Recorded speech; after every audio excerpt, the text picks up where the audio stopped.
Bumper on.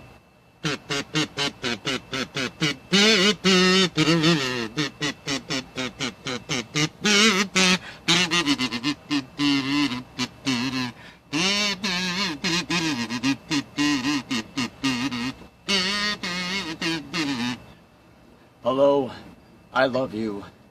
Won't you tell me your name? Hi, how's it going? Welcome to another wonderful episode of the Brian Treybig Show. Oh, I see. Oh, it starts right now, my love. I see that Christina, the sexiness, has just tried to contact me and ask when the show was going to start. It starts now. I'm actually 5 minutes late. Oh, it happens, you know, with live stuff. This is a live show. We're broadcasting live in between Houston and Galveston on the houseboat, so anything can happen back here. Who knows? Nobody knows. We'll find out what happens. Now, later in the program, I'm going to be giving away two tickets to the House of Blues for the Fab Five. Oh yeah, the Fab Five. They are a Beatles tribute band who is just amazing, and that is July 21st is the concert, and I will be giving a trivia question, and the first person to answer it in the comments wins 2 tickets to the concert. Now, that's a little bit later in the show.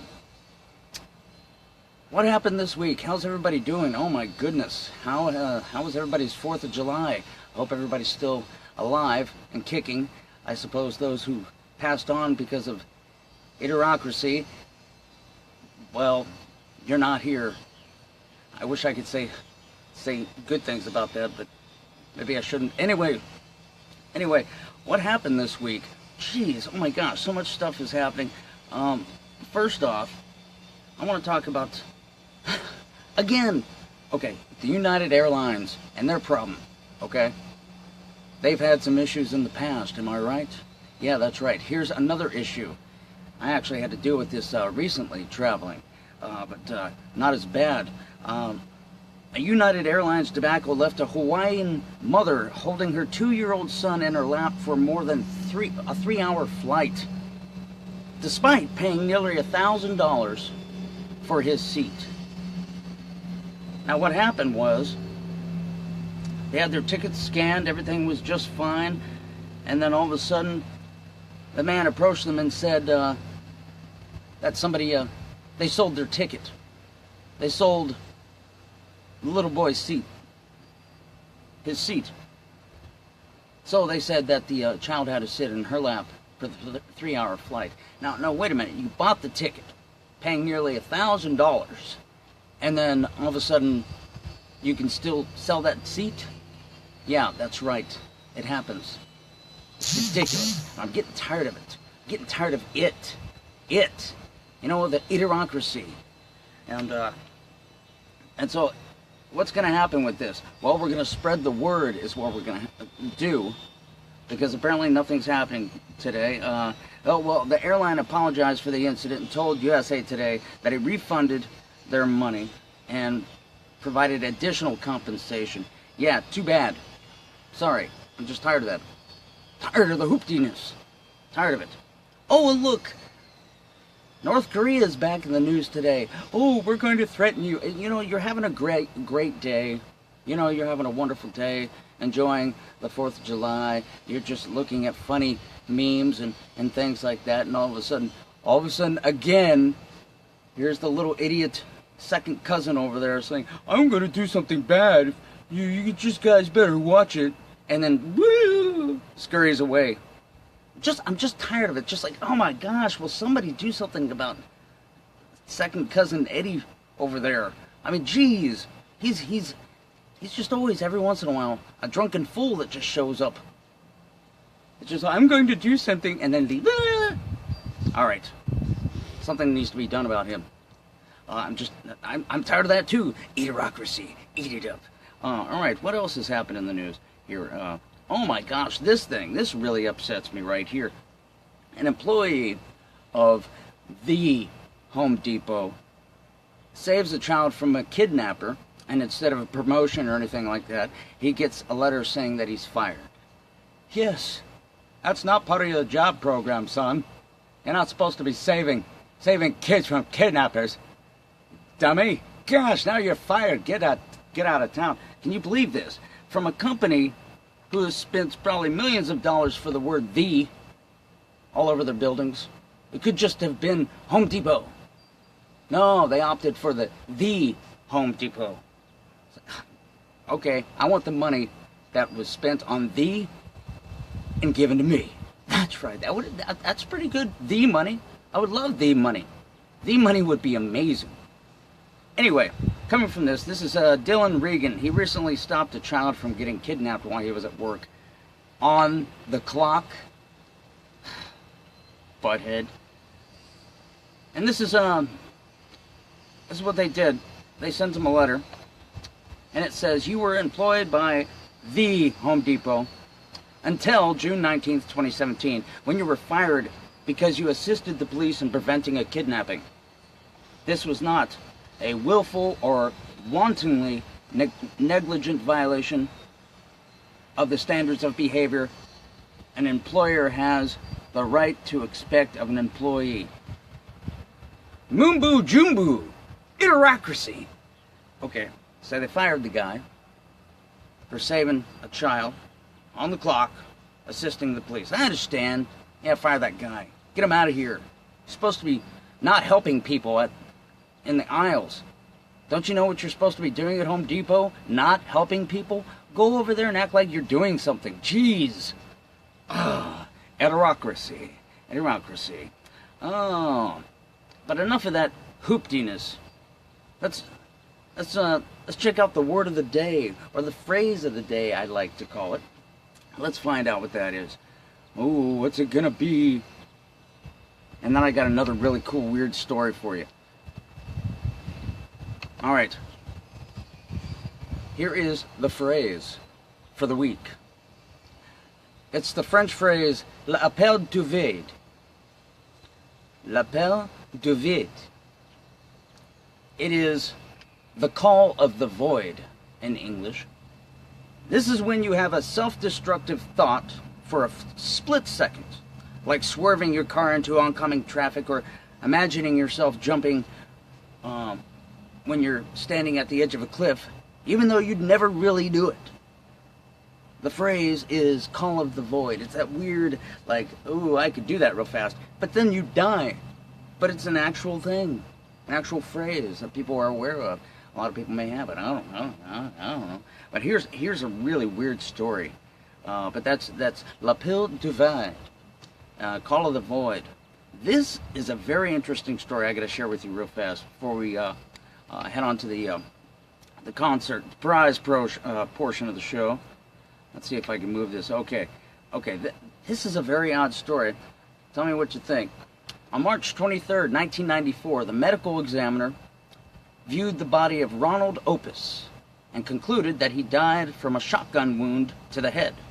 Mr. Opus had jumped from the top of a 10-story building intending to commit suicide. He left a note to the effect indicating his despondency. As he fell past the 9th floor window, his life was interrupted by a shotgun blast to the head. Yes, he killed him instantly. He jumped off the building to commit suicide, and before he could die, from the 9th floor, a shotgun shoots through the window, shoots his head off. Now, that's just crazy nonetheless, right? Neither the shooter nor the deceased was aware that a safety net had been installed just below the 8th floor level to protect some building workers, and that Ronald Opus would not have been able to complete his suicide how he planned. So there was a safety net underneath, so if he didn't get shot in the head, he would have survived. Okay, that's just crazy too. Ordinarily, a person who sets out to commit suicide and ultimately succeeds, even though the mechanism might not be what he intended, is still intended is still defined as committing suicide. Okay, I'm reading this. Sorry, let me see if I can get a better picture of this. That Mr. Opus was shot on the way to certain death, but probably would have not have been successful because of the safety net, caused the medical examiner to feel that he had a homicide on his hands. Of course, yeah, okay. In the room of the 9th floor, where the shotgun blast emanated, was occupied by an elderly man and his wife. They were arguing vigorously, and he was threatening her with a shotgun. The man was so upset that when he pulled the trigger, he completely missed his wife, and the pellets went through the window, striking Mr. Opus, the suicide attempt guy. When one intends to kill a subject A, but kill subject B in the attempt, one is guilty of the murder subject B, right? Yeah, okay. Now let's continue here. When confronted with the murder charge, the old man and his wife were both adamant and both said that they thought the shotgun was unloaded. The old man said that it has been long-standing habit to threaten his wife with the unloaded shotgun. Of course, I mean, duh, that's what you do. Do it all the time. But it's Christina holding the shotgun. Anyway, he had no intention of murdering her. Therefore, the killing of Mr. Opus appeared to be an accident. That is, if the gun had been accidentally loaded. Here it gets crazy. The continuing investigation turned up a witness who saw the old couple's son loading the shotgun about 6 weeks prior to the fatal accident. It transpired that the old lady had cut off her son's financial support, and the son, knowing that his father was to use the shotgun threateningly, loaded the gun with the expectation that his father would shoot his mother. So their son loaded the shotgun, and they didn't know it was loaded. Now, since the loader of the gun was aware of this, he was guilty of murder, even though he didn't actually pull the trigger.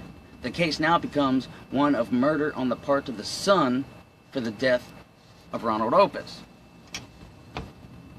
Now, here comes the twist.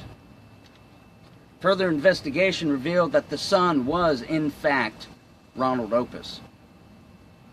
He had become increasingly despondent over the failure of his attempt to engineer his mother's murder. This led him to jump off the 10-story building on March 23rd, only to be killed by a shotgun blast passing through the window.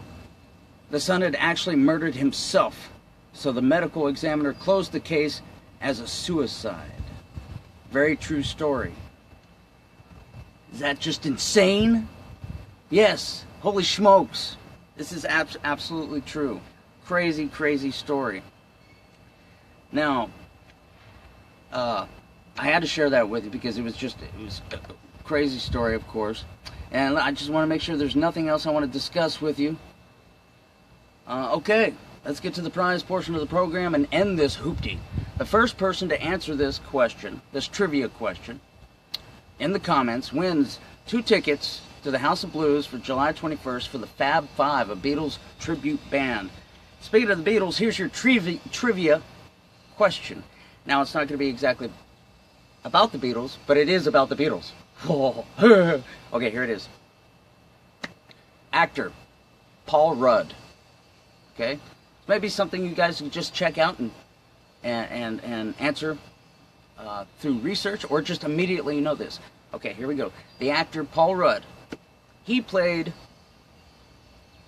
the Beatle John Lennon in what movie? Ooh, what was the movie called that Paul Rudd played John Lennon in? What? What? Paul Rudd played John Lennon? Yeah. Yeah, it was a crazy little movie. It was a little spot where Paul Rudd played John Lennon in the movie. And it was a crazy movie. It was a funny movie. But if you know the answer, put it right there in the comments. If you don't know the answer, look it up real fast. Get your answer, put it in the comments, and you'll win 2 tickets to the show. I appreciate everybody for being here. This is an amazing thing to do. No gerbils fell from the sky, which is great. It's great news. We'll be here every Saturday at 3 p.m. I'm curious, what else was there I was going to share with you? I suppose that's it. Well, anyway, if you don't make it to the comments, you can private message me on Facebook. But Everybody have a great day. Take care. Hooptyville out.